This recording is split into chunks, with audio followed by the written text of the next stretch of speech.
Bismillahirrahmanirrahim. Assalamualaikum warahmatullahi wabarakatuh. Perkenalkan, saya Azwar Ishak, salah satu pendidik di SMA Negeri 1 Babakan Madang, Kabupaten Bogor. Di sini saya akan menjelaskan tentang unsur intrinsik cerita pendek. Nah, unsur intrinsik ini adalah unsur pembangun diri dari cerita pendek yang penting dan tidak boleh dilewatkan dalam sebuah karya sastra.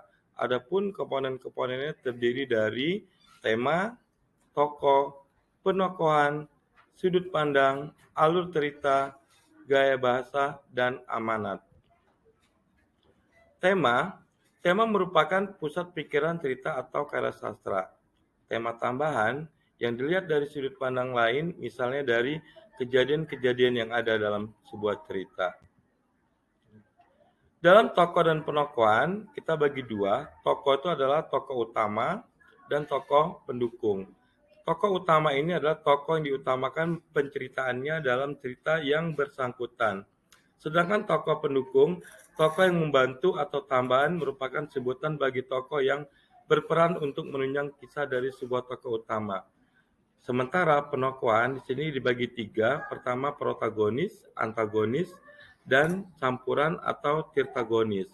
Protagonis ini sebuah cerita yang merupakan berbuat keputusan kunci yang pengaruhi plot suatu cerita.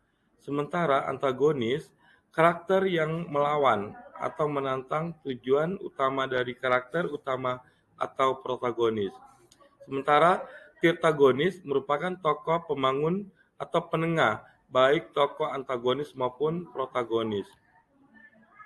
Nah, sudut pandang orang pertama. Sudut pandang orang pertama, pelaku utama adalah posisi penulis dalam sebuah cerita yang seolah-olah berperan sebagai tokoh utama atau tokoh sentral dalam cerita sekaligus sebagai pemeran utama. Sedangkan sudut pandang orang ketiga di sini cara bercerita seseorang penulis melalui kacamata orang di luar cerita. Alur. Tahapan alur yang pertama itu adalah orientasi, yang kedua rising action, yang ketiga klimaks, keempat anti klimaks, dan yang terakhir adalah resolusi. Adapun jenis alur, pertama alur maju, kedua alur mundur, dan ketiga alur campuran.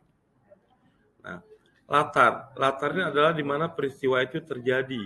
Waktu, kalau waktu itu menggambarkan peristiwa di dalam sebuah cerita berlangsung. Tempat menggambarkan di mana peristiwa itu dalam sebuah cerita berlangsung.